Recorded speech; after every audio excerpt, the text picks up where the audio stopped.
Never set foot in the castle, Eleanor. Promise me. Those words, spoken with rare severity, were among the very few demands my husband Daniel had ever made during our 24 years of marriage. I remember the weight in his voice, the way his eyes searched mine as if to bind me to that vow. At the time, I gave my promise without hesitation, though I never understood why the castle inspired such fear in him. I respected his silence, even when curiosity stirred within me like a restless tide. Now, those words echo endlessly in my memory. For Daniel is gone. Daniel's death came as silently as nightfall. One moment he was sitting in his favourite chair by the fireplace, his hand resting on a book he would never finish. And the next, he was gone. Claimed by a heart attack that neither of us had foreseen. At 52, I became a widow. The house, once filled with warmth and laughter, felt hollow and cold, like a shell stripped of life. My daughter, who had long grown distant from me, only deepened the silence with her indifference. She looked at me not with comfort, but with a bitterness I could not fully understand. I was left not only with grief, but with the gnawing weight of solitude. 2 weeks later, I found myself sitting in the old oak-panelled office of Mr. MacLeod, Daniel's attorney in Edinburgh. The air smelled faintly of dust and ink, as though time itself lingered in that room. Papers were neatly stacked upon his desk, their edges sharp, with the finality of death reduced to legal form. "Mrs. Mitchell," he said gently, his Scottish accent carrying both respect and inevitability. "There is one final matter." He slid a small iron key across the polished surface of the desk. The metal was cold and ancient, its teeth jagged with age. Attached to it was a faded ribbon, the colour of dried blood. Alongside it lay a sealed envelope, my name written in Daniel's precise, deliberate hand. My fingers trembled as I picked up the key, its weight heavy with unspoken meaning. "What is this?" I asked, my voice barely above a whisper. Mr. MacLeod adjusted his spectacles. "Your husband repurchased a property 3 years ago. According to his instructions, you were to be informed only upon his passing. The deed has been transferred to your name, and all taxes have been settled for the next 5 years. I stared at him in disbelief. "A property? Where?"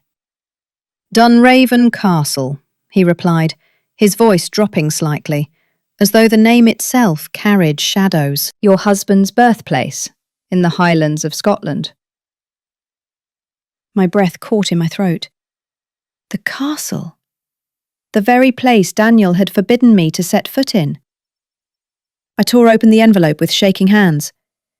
Inside was a letter, its words written in the same steady script I had seen on every note he had ever left me. "My dearest Eleanor, if you are reading this, then my time has ended too soon. I am sorry for the silence I carried, for the truths I never found the courage to tell.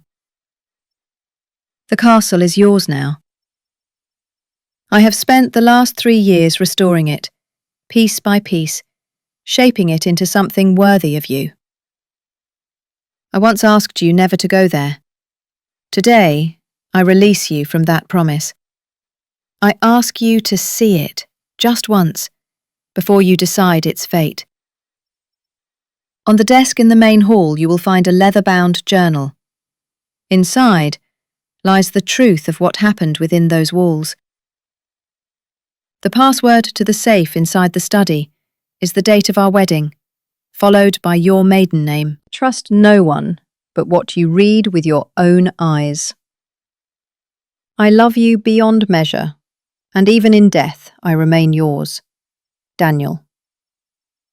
I pressed the letter to my chest, tears burning my eyes. In that moment, the weight of the iron key seemed to anchor me to the very ground beneath my feet. The secret Daniel had kept for 24 years was now mine to uncover. And with it, the shadow of Dunraven Castle loomed ever closer. The letter lay folded in my purse, the iron key wrapped tightly in my palm as I boarded the northbound train. The world outside the window blurred into shades of green and grey, the Scottish landscape rising like ancient guardians with each passing mile. The farther I travelled from Edinburgh, the more I felt as though I was slipping into another time, another life that had been hidden from me for 24 years. My heart was restless. Every turn of the wheels carried me closer to the truth Daniel had shielded me from. Why had he forbidden me from the castle? Why had he kept its existence a secret until after his death? The questions circled me like shadows, refusing to let me rest. When the train finally slowed, I stepped onto a small station platform where the air was sharp with the scent of pine and rain. A waiting car, arranged by Mr. MacLeod, drove me deeper into the highlands. The road wound through hills blanketed in heather, past lochs that shimmered like liquid glass under the brooding sky. It was beautiful, yet there was something haunting in the silence of it all, as though the land itself remembered sorrows I had not yet learned. Hours later, as the road narrowed to a single lane, I caught the first glimpse of it. Dunraven Castle. Its stone towers rose against the mist, dark and imposing, half shrouded in fog that seemed to cling to it like a second skin. The sight of it stole the breath from my lungs. This was no fairy tale castle. It was a fortress, a monument carved from rock and memory, both majestic and menacing. The driver glanced at me in the mirror. "Not many go there anymore," he said softly. "Locals say the castle keeps its own secrets." His words lingered as we approached the iron gates, tall and rusted, chained with a heavy lock. I reached into my purse and felt the weight of Daniel's key. My hand trembled as I slid it into the lock. With a reluctant groan, the gates creaked open, as if protesting the return of footsteps long absent. The car rolled forward, crunching gravel under its tyres. I stared up at the looming castle walls, my pulse quickening. In that moment, I could almost hear Daniel's voice again, sharp and unyielding.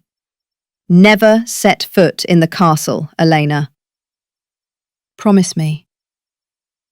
But the promise had been broken. I was here. The car came to a stop before the main entrance. I stepped out, the air colder here, the wind cutting sharper against my face. As I lifted my eyes to the windows above, I thought, just for a heartbeat, that I saw a curtain move, as if someone were already inside, waiting. When I first set foot inside Dunraven Castle, silence pressed against me like a living thing. The air was colder than outside, carrying the weight of centuries, and each step echoed against stone walls that seemed to hold their breath. I could almost hear Daniel's voice once again. "Never set foot in the castle, Elena. Promise me." Now he was gone, and yet his warning clung to me, sharper than ever. In the main hall, I found an envelope waiting on the long oak table. My name was written in his familiar hand, trembling but precise. My heart stopped for a moment as I opened it. Inside was his letter, sealed with wax, the red imprint of his family crest pressed deeply into the brittle surface. His words cut through me. "My dearest Elena, if you are reading this, then I am gone. Forgive me for the silence. for the secrets I carried like chains around my heart. I forbade you to enter Dunraven Castle because I wished to protect you from the ghosts of my past, both the real and the imagined. But now it is yours. I leave you not only the castle, but also a truth I could no longer speak aloud. My hand shook as I read further. A small iron key fell from between the pages and clinked against the wooden table. Alongside it was a folded slip of paper. On it, in Daniel's steady script, was written a single line. In the library, behind the eastern shelves, you will find my laptop. Password: the name of the rose I once gave you on our first anniversary. I whispered the answer aloud, the memory burning in my chest.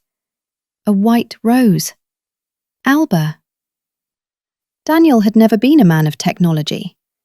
The thought of him keeping a laptop hidden inside the ancient library of this castle struck me as bizarre, almost surreal. Why would he conceal it? What was so dangerous, so important, that it had to be hidden away like treasure in a fairy tale? The letter did not stop there. Beneath Dunraven lies more than stone and soil.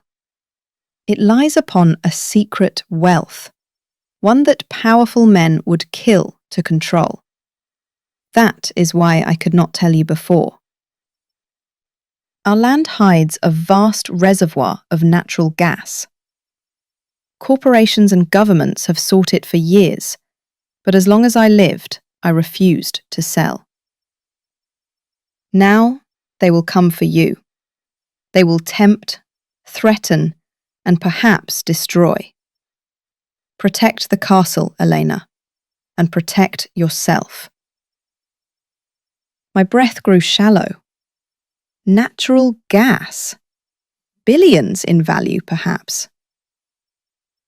Suddenly the silence of the castle no longer felt like mere history. It was heavy with danger, humming with unseen currents of greed and betrayal.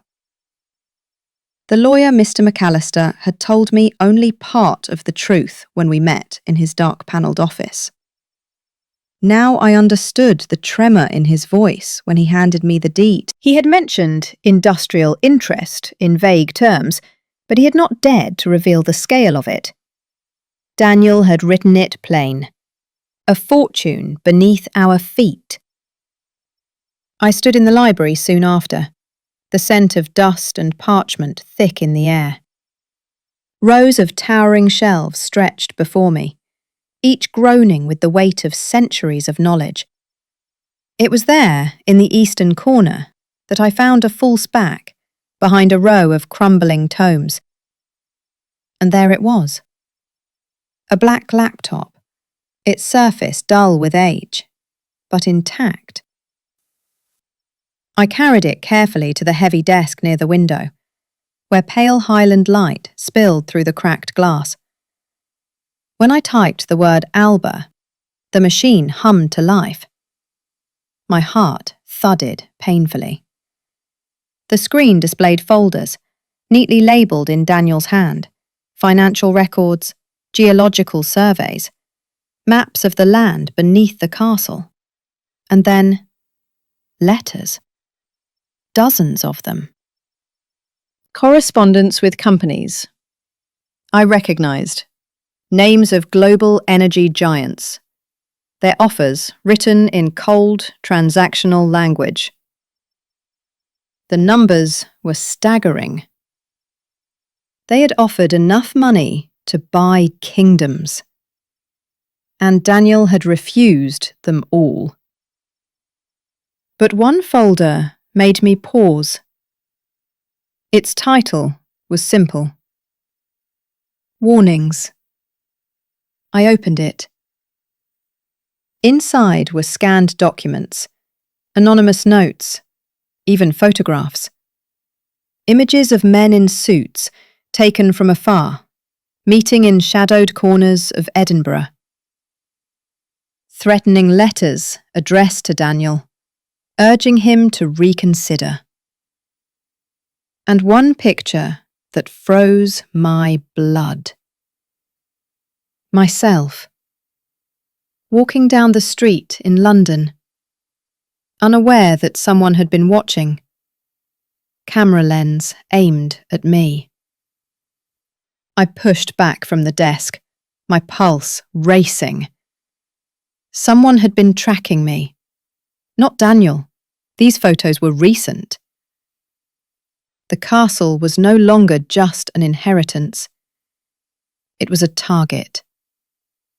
And so was I. The silence of Dunraven Castle deepened around me. No longer a simple emptiness, but a cloak of menace. Daniel had left me with a legacy of secrets, danger, and unimaginable wealth. And I knew, with a certainty that cut through my grief, that this was only the beginning.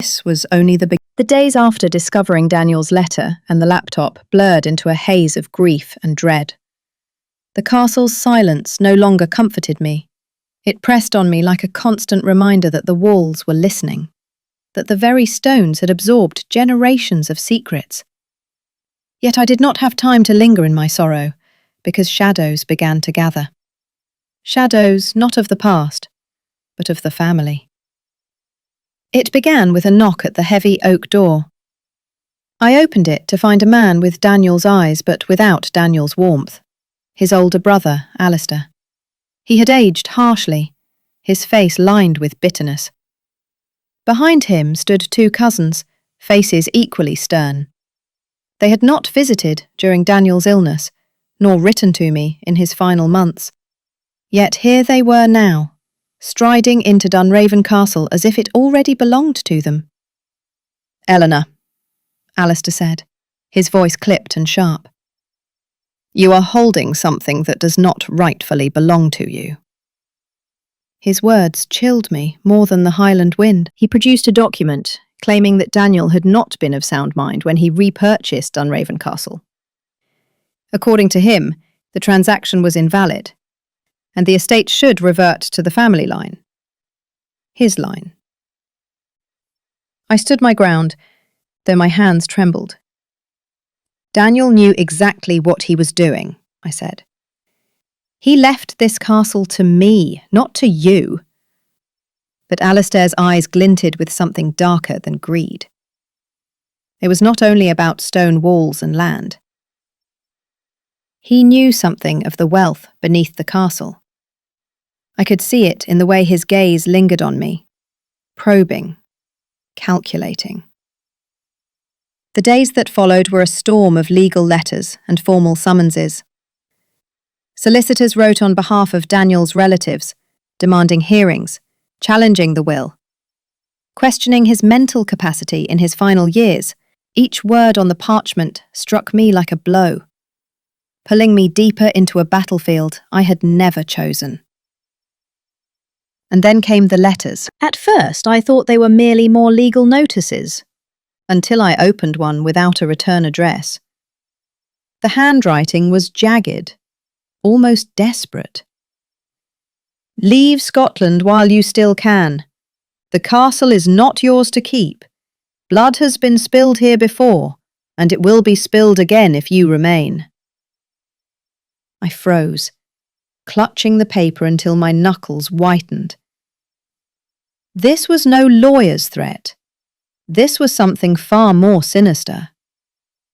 Within a week, 3 more arrived. One contained only a single sentence.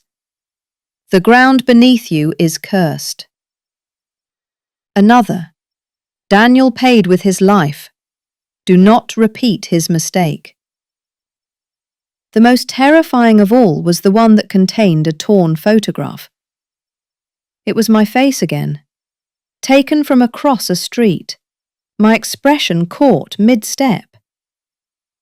On the back, in red ink, "Next." I could not sleep. Every creak of the castle's timbers felt like a footstep.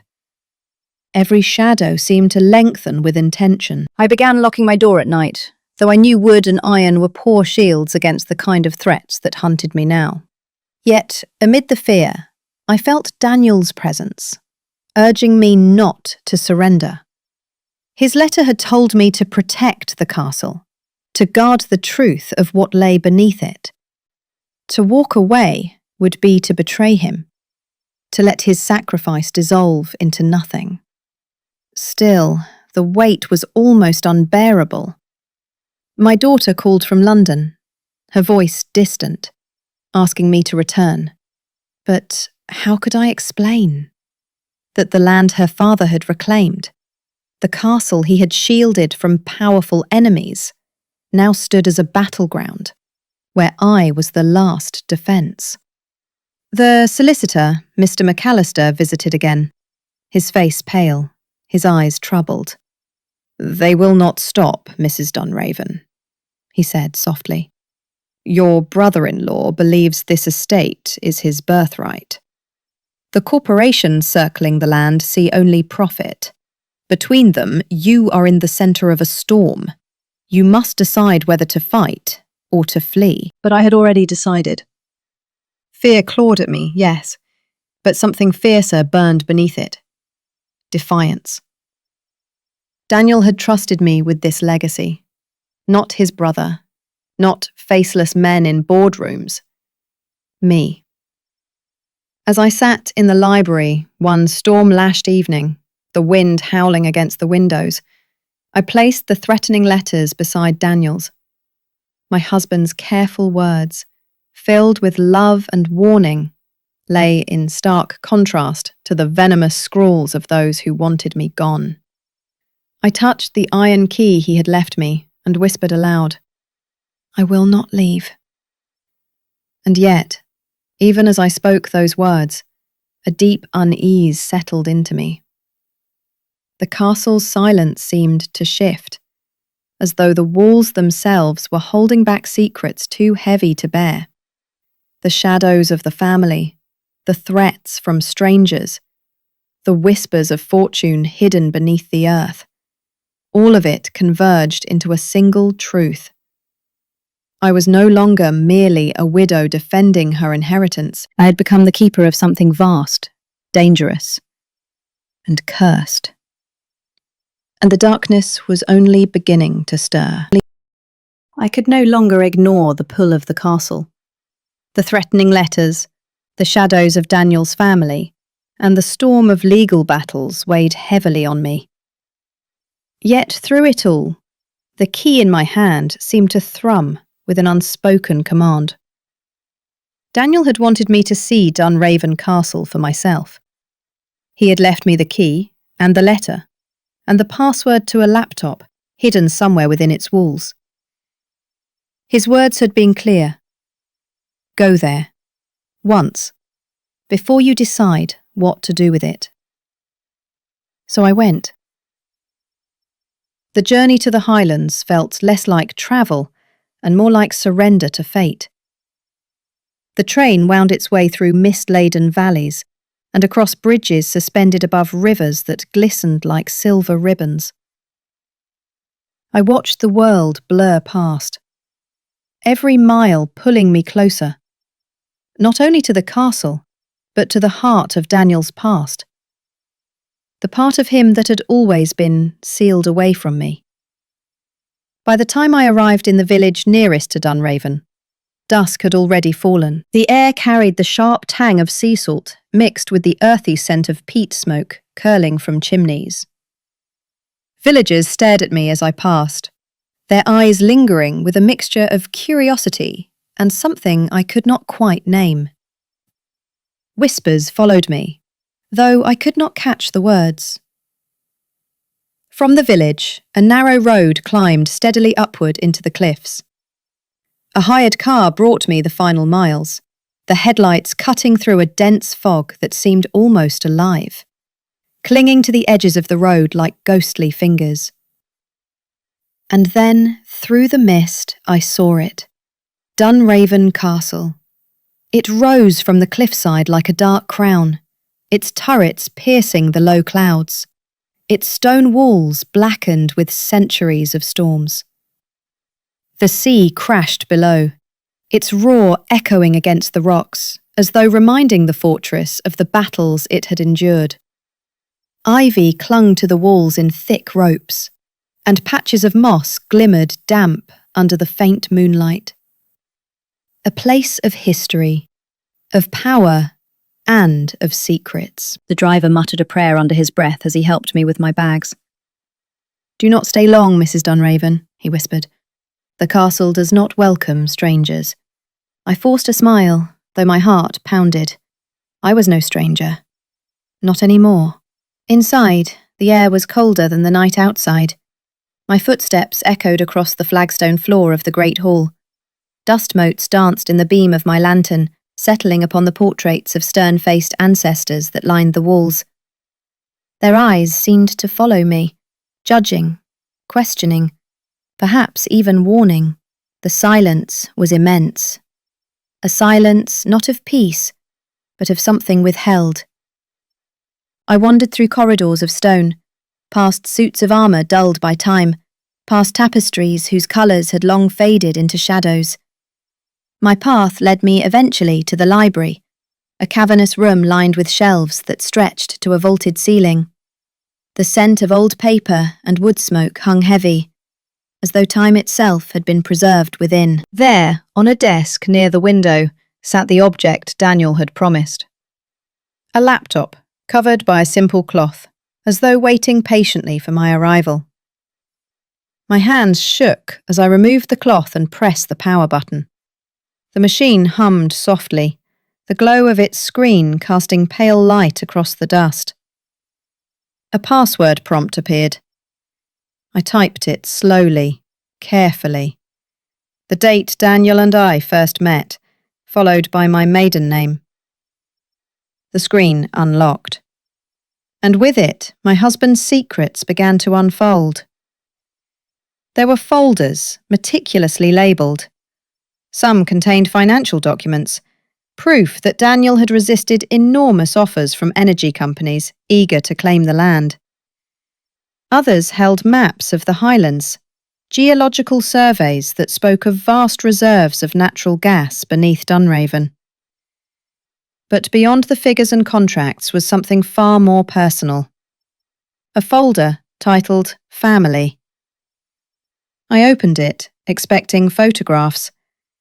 Instead, I found scanned documents, journal entries, and several video files. I clicked the first video. The screen flickered, and there was Daniel.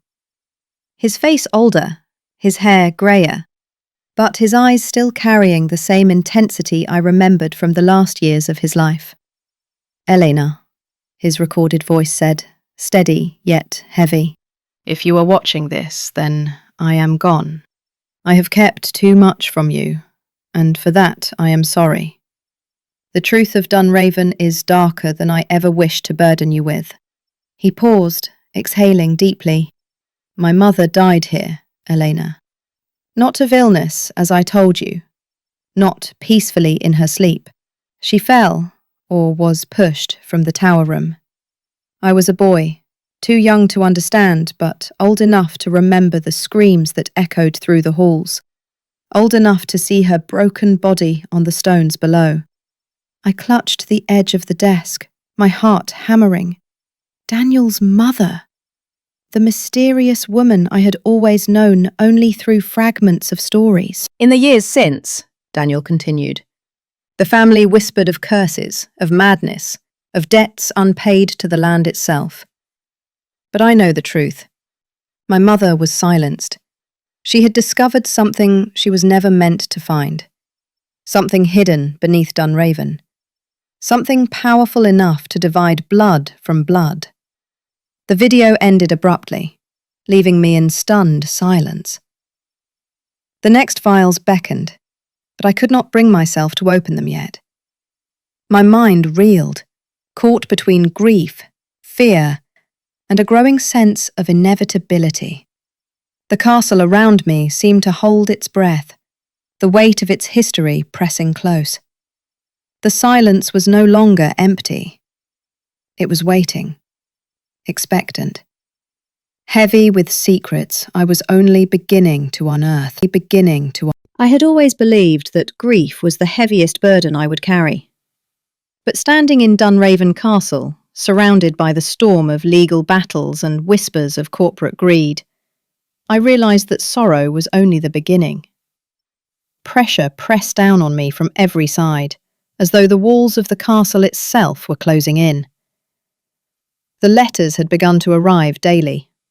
Anonymous warnings slid under the heavy oak doors of the castle, written in trembling script. Leave Scotland while you still can. Dunraven is not yours. The dead do not forgive. At first I thought they were the work of bitter relatives, but soon I noticed the seal of companies, powerful conglomerates hidden behind false addresses, threatening in shadows rather than in courtrooms. By day, lawyers representing Daniel's brother confronted me with accusations. They insisted that Daniel had not been of sound mind when he repurchased the castle. Their arguments were delivered with icy politeness, but beneath their smiles was a hunger for land, for wealth, for whatever secrets the Highlands concealed. By night, I turned to the library, the place where Daniel had left me his final legacy. Dust lay thick on the shelves, but the laptop glowed like a small beacon in the darkness. My hands trembled each time I typed the password. The date we had first met, followed by my maiden name. The screen opened into a hidden world, one Daniel had preserved for me alone. There were folders filled with contracts, carefully scanned and signed. Mineral rights, purchase agreements, and documents proving beyond doubt that Daniel had acted with clarity and precision. There were photographs, too, of him overseeing the restoration of the castle, smiling faintly as if he had found peace at last. And then there were the journals. Digital entries, page after page of his thoughts. Catherine believes I am keeping secrets from her. She is right, but the truth of Dunraven is too heavy for her now. One day she will read this and she will understand. The words cut through me. My Daniel had carried the weight of memory alone for years. He had not been mad. He had been haunted. In the deepest folder, I discovered videos. Grainy recordings of interviews, testimonies of villagers, old family retainers who remembered the tragedy of his mother's death. Their voices cracked as they spoke of screams echoing through the castle halls one night long ago. Of a woman who fell, or was pushed, from the stone balcony into the sea below. The castle had not only been a monument to wealth, it was a tomb for secrets. The energy companies circled like vultures. Their representatives appeared at my door with offers of wealth beyond imagination. They promised me freedom from the lawsuits if I would only sell. The gas beneath these rocks could power nations, one man told me with an unsettling smile. Your grief could be turned into fortune. But I had Daniel's words. I had his proof. I had his love woven into every file, every note, every careful safeguard he had placed for me. The day came when we gathered in court. Daniel's brother sat across from me, his eyes cold, his voice dripping with accusation. The corporations waited in the shadows, ready to seize whatever scraps might fall from the table. I stood with the laptop open before the judge. I presented the contracts, the medical evaluations proving Daniel's sound mind, the recordings of his deliberate choices. Each file struck like a hammer against the lies surrounding me. Each page was a weapon Daniel had sharpened long before his death. And then, with trembling hands, I showed the journals. I read aloud the words he had written in the silence of his nights. I bought Dunraven to redeem it, not to sell it. To give Catherine a place where she would know both the truth and the weight of my love. For a moment, the courtroom fell into silence. Not even the wind outside dared to intrude. I realized then that the true battle was not only about land or oil. It was about memory, about legacy, about whether love could outlast greed and fear. And, as I closed the laptop, I felt Daniel's presence near me, as though he stood at my shoulder, whispering strength into my bones. The climax had not destroyed me. It had remade me. The courtroom victory did not bring me peace. If anything, it sharpened the silence of the castle. When the lawyers, the reporters, and the accusing eyes of Daniel's family were gone, Dunraven stood waiting for me, with its long corridors and its shadows that moved as if they were alive. The castle was more than a property. It was a labyrinth of grief, memory, and unanswered questions. Each evening, as the Highland winds rattled the windows and the waves crashed against the cliffs, I returned to the library.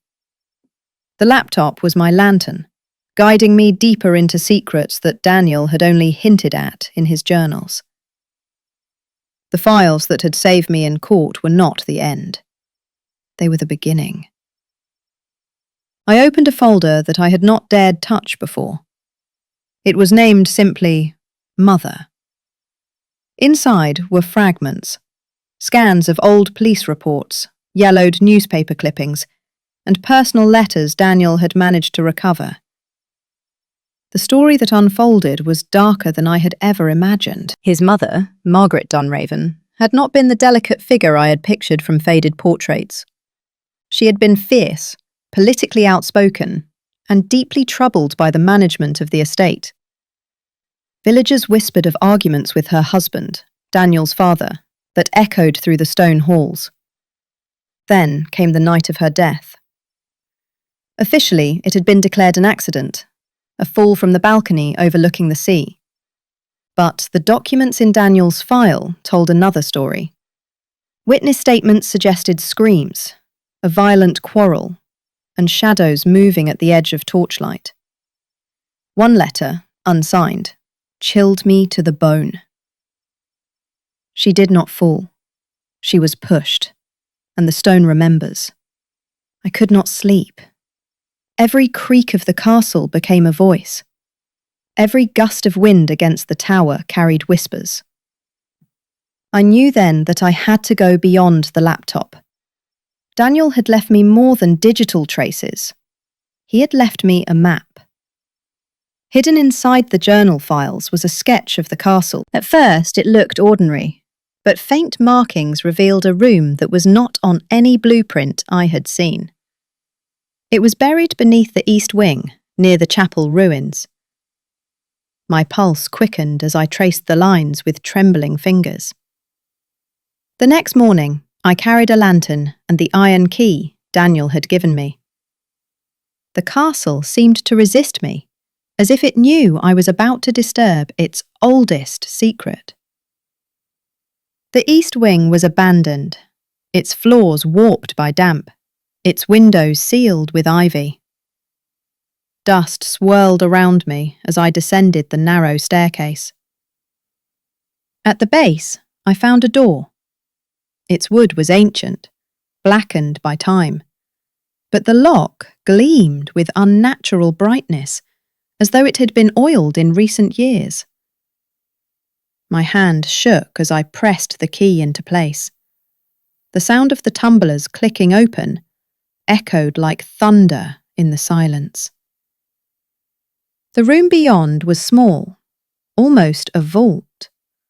Stone walls dripped with moisture, and the air smelled of earth and rust. In the centre was a chest covered in cobwebs. With effort, I dragged it open. Inside lay papers, diaries, and photographs. My breath caught when I saw the delicate script of Margaret Dunraven, Daniel's mother. Page after page, she had recorded her fears. They say the land beneath us is cursed, but I know better. It is not a curse. It is greed. They want what lies below, and they will not stop until they take it. My husband is not the man I believed him to be. He conspires with men from the cities. He tells me to keep silent, but I cannot. If anything happens to me, it will not be fate. It will be murder. Tears blurred my vision. The truth had been buried here for decades, hidden beneath stone and silence. The photographs were even more damning. One showed Margaret standing on the balcony with a man I recognized from portraits of Daniel's father. His grip on her arm was harsh, his face twisted in anger. Another showed oil surveyors, men in suits, walking the grounds of the castle long before Daniel was born. The hunger for the land's wealth had stretched across generations. I realized then why Daniel had forbidden me to set foot in the castle while he lived. He had wanted to protect me from this weight. Yet, in the end, he trusted me enough to face it. That night, I placed Margaret's diary beside the laptop. I read aloud her words, feeling as though I was giving her a voice after decades of silence. The castle itself seemed to listen. The air grew heavy, the shadows lengthened. But for the first time, I did not feel afraid. I felt accompanied. But there was one more discovery. At the very back of the chest, hidden beneath false boards, was a smaller box. Inside it lay a tape recorder wrapped in cloth. My fingers trembled as I pressed play. A man's voice crackled through the static. It was Daniel's father. She would not obey. She threatened to expose us. The companies promised riches, but she was in the way. I had no choice. The recording ended abruptly. The air left my lungs in a single rush. The truth was no longer buried. It was alive, undeniable, damning. I sat in the flickering lamplight, clutching the recorder, the diaries, and the photographs. For years, the castle had held its silence. Now it had spoken, and I was the only one left to carry its truth into the world. The fire in the library had burned low, leaving only a fragile glow against the carved wood panels and the shelves of forgotten books. I sat at the long oak table, Daniel's laptop open before me, its cold light illuminating the scattered documents. My hands trembled, not from the chill of the castle, but from the knowledge I had uncovered. The truth about Margaret Dunraven's death, Daniel's mother, was now a living presence in my thoughts. It was no accident. It was no illness. It was murder, concealed under layers of silence and deceit. I heard the wind strike against the windows, as if the castle itself resisted my presence. I could feel the weight of centuries pressing down on me. Daniel had feared this place, and now I understood why.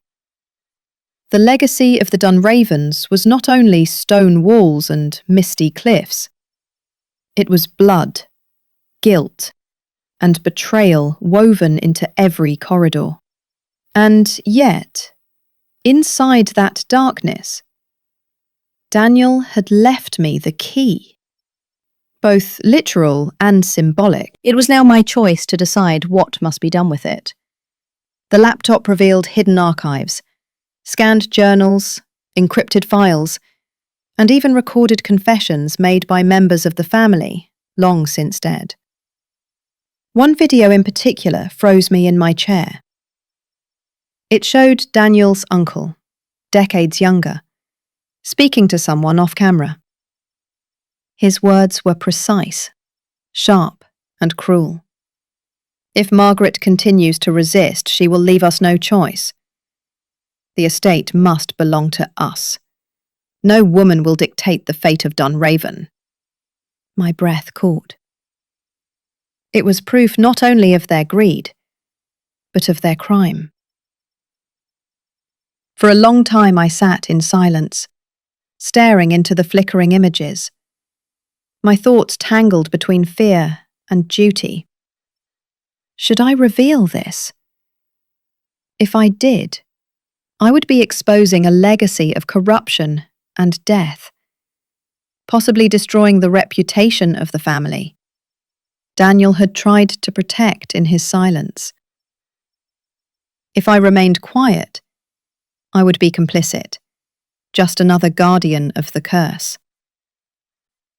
My heart battled with my conscience. The following morning I walked the empty halls of Dunraven Castle. The air was heavy, and the mist clung to the windows like pale fingers. I touched the stone walls, rough with age, and whispered Daniel's name.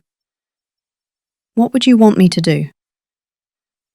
The echo came back unanswered, yet I felt his presence guiding me.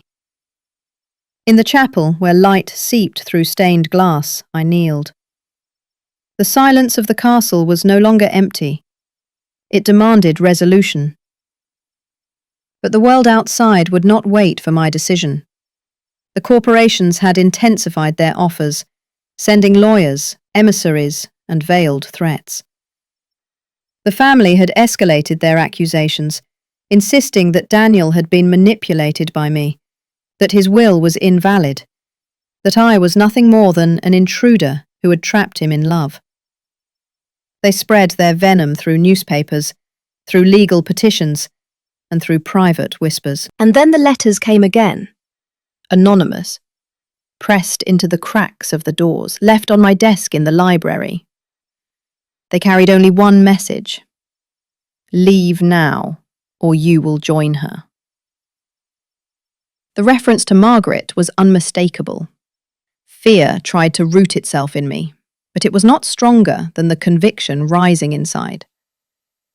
I returned to the library and studied the journals once more. Daniel had written notes alongside his mother's entries, decoding and interpreting her warnings. One passage caught my attention. "The curse is not supernatural. It is the silence of the women of Dunraven, silenced by the men who sought power. To break the curse, one voice must rise and refuse to be silenced." The words pierced me with clarity. This was Daniel's message. He had known that only I, free from the chains of their bloodline, could carry the truth into light. He had trusted me with his legacy, his love, and his burden. Still, the danger was real. I knew that revealing the truth would provoke fury. It could cost me my life. Yet, burying it again would mean living under the shadow of complicity. On the 12th night of my stay, I dreamed of Margaret. She appeared in the chapel, her face veiled, her voice faint but determined. "Eleanor, do not allow them to bury me again.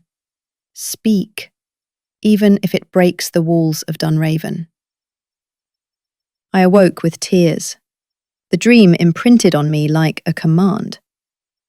When dawn came, I dressed in black and carried the laptop to the long table once more. My decision was made. The curse of Dunraven was silence, and I would break it.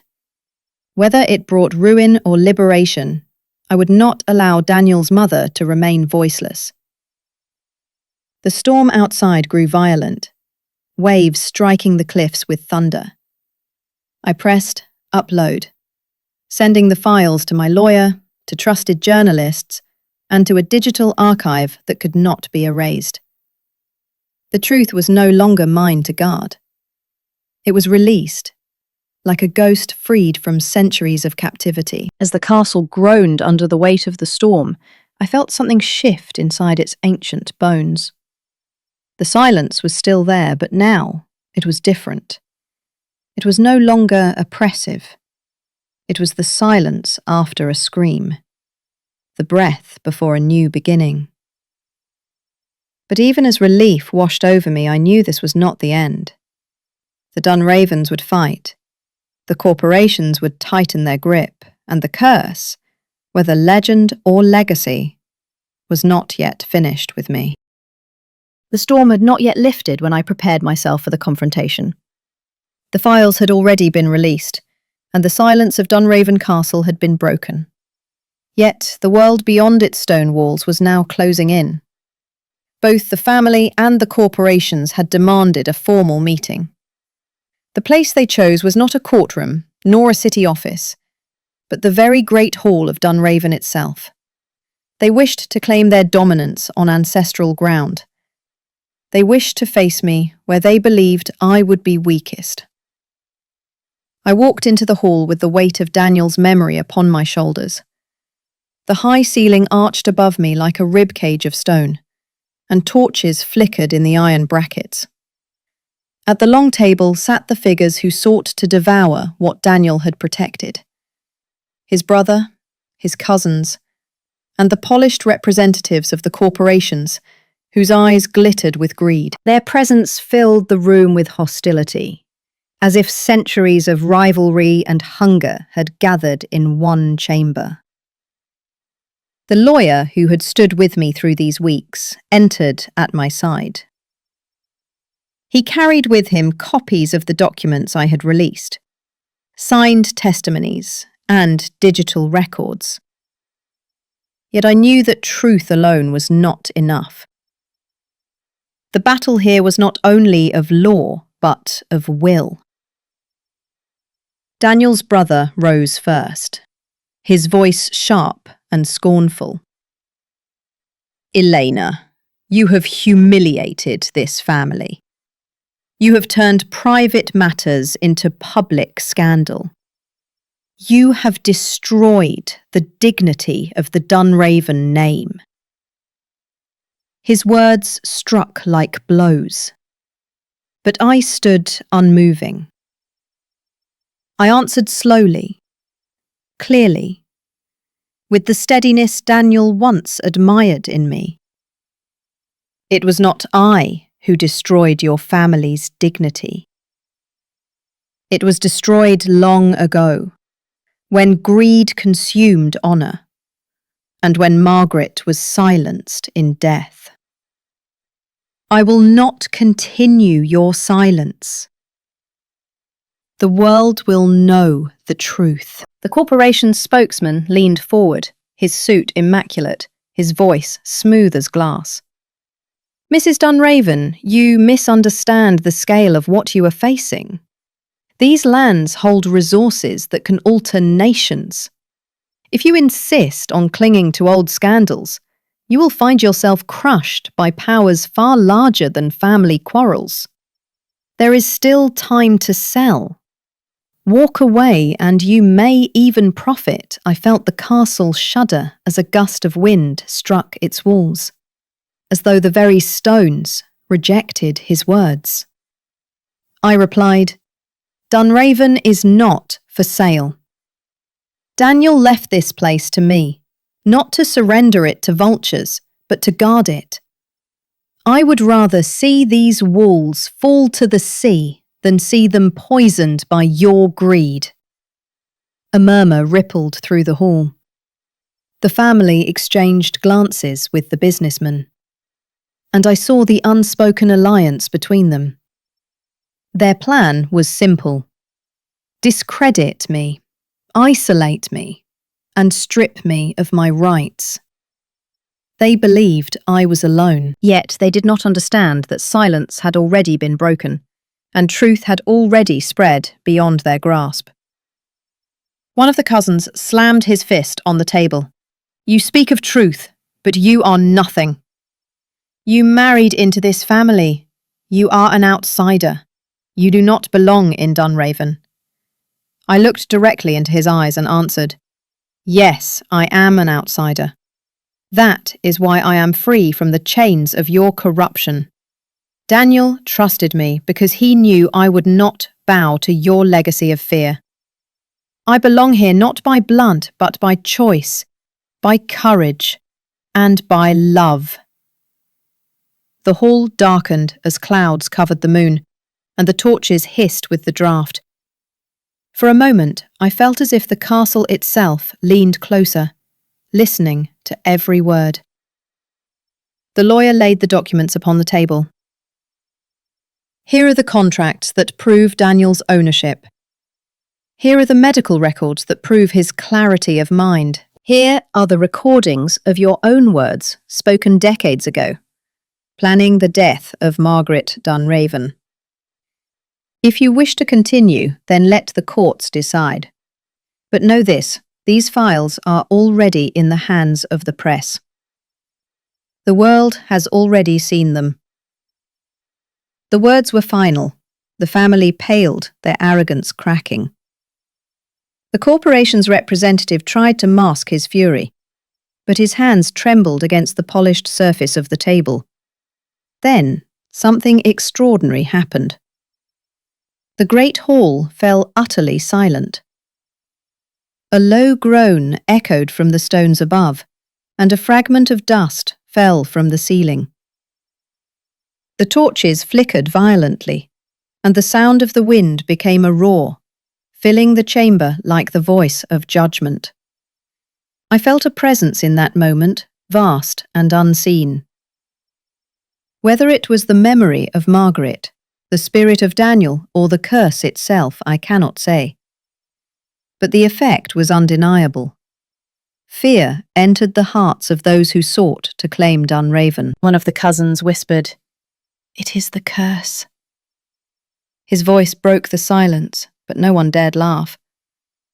Their faces had turned pale, and their eyes searched the shadows as though expecting the past itself to rise. I stood tall and spoke with the strength that was no longer mine alone, but carried the voices of those silenced before me. This is Dunraven. It will not bow to corruption. Leave this place, or face the weight of history, the law, and whatever force has guarded these walls for centuries. They rose, one by one, their confidence dissolving into unease. The corporation's representative gathered his briefcase with shaking hands. Daniel's brother avoided my eyes as he retreated into the shadows. One by one, they left the hall, until only I and my lawyer remained. The storm outside began to ease, and the castle's silence returned. But it was a different silence now. Not oppressive, not haunted, but resolved. It was the silence after a verdict has been spoken. I knew the battle was not entirely finished. Lawsuits would continue, newspapers would scream, and threats might still circle in the dark.